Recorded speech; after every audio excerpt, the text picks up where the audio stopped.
The air in the courthouse felt heavy, thick with a sense of finality, as though it already knew something would end there today. I sat quietly, observing her from across the room.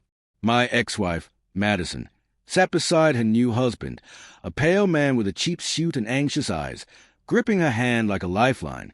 She refused to meet my gaze. She hadn't since the day she filed the lawsuit.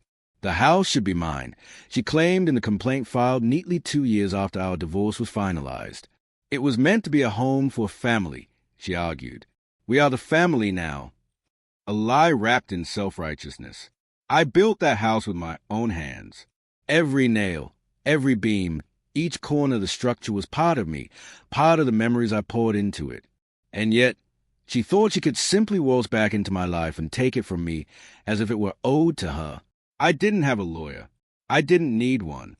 I had been preparing for this day since the moment she walked out 2 years ago. The betrayal, though quieter, was just as brutal. I came home early from a work trip.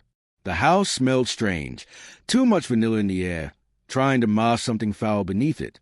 I found them upstairs, tangled in our bed, like maggots in an open wound.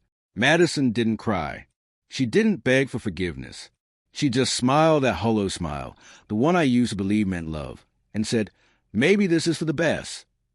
I wondered. Maybe it was. I let her go without resistance. I gave her the furniture, half of the savings, even the car. The only thing I asked for was the house. She agreed, or so I thought. Then the lawsuit came, like a dagger in the dark. She argued that the house, which we had once planned to raise a family in, was now her right since she had one. Absurd, but dangerous. In court, absurdities could be dressed up in legal jargon and enough paperwork to make them appear as truth. The old anger began to stir beneath my ribs, but I kept it in check before it could consume me. Uncontrolled anger was a tool, and if misused, it became a weakness. I spent long nights at the kitchen table, the cold marble under my palms grounding me. I mapped out every angle of defense, pulling old contracts, emails, mortgage papers, every signature, every timestamp. I documented the timeline of our separation, the settlement terms, the deeds filed with the county clerk. I didn't eat much. I slept even less. But each day, the strategy grew sharper, clearer. I wasn't just going to defend myself. I was going to bury her.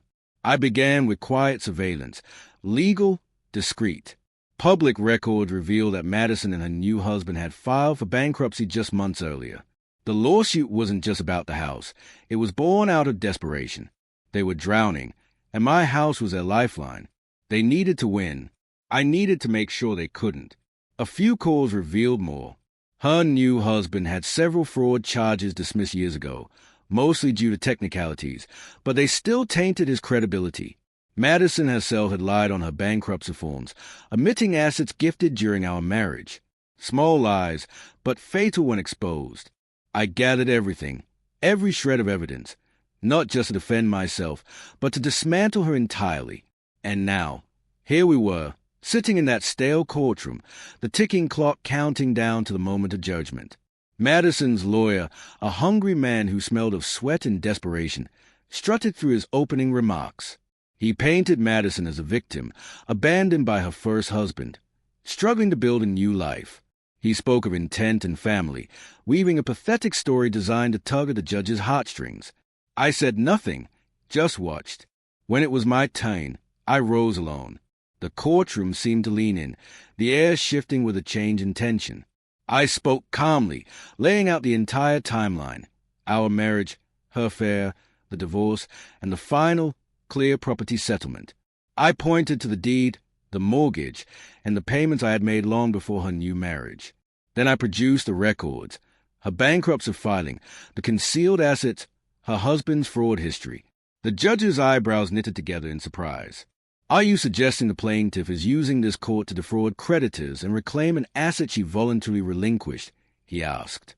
"I'm not suggesting, Your Honor," I replied, my voice as steady as steel. "I'm stating it." I handed over the exhibits, one by one. A long silence stretched as the judge flipped through them, page after damning page. Madison's face drained of color, her mouth opening and closing like a fish out of water. Her lawyer stammered. Throwing weak objections that the judge swatted away as if they were nothing more than bothersome insects. The judge leaned back in his chair, his voice cold and final, like a hammer falling on wet stone. Case dismissed. Plaintiff is advised that this court does not look kindly on attempt to weaponize litigation for personal gain. You are further ordered to pay the defendant's court costs and legal fees. A low murmur rippled through the courtroom. I turned and met Madison's eyes for the first time since this all began. There was no anger in me, no sadness, only the quiet satisfaction of watching someone who had tried to destroy my world now standing in the ruins of her own making.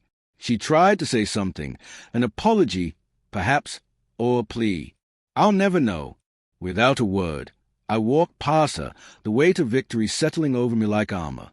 Outside, the sky was a dull gray, heavy with rain. The first drops fell as I stepped onto the street, washing away the courthouse smell from my skin. I pulled my coat tighter and made my way toward my car, leaving the wreckage behind. Not once did I look back. I never would.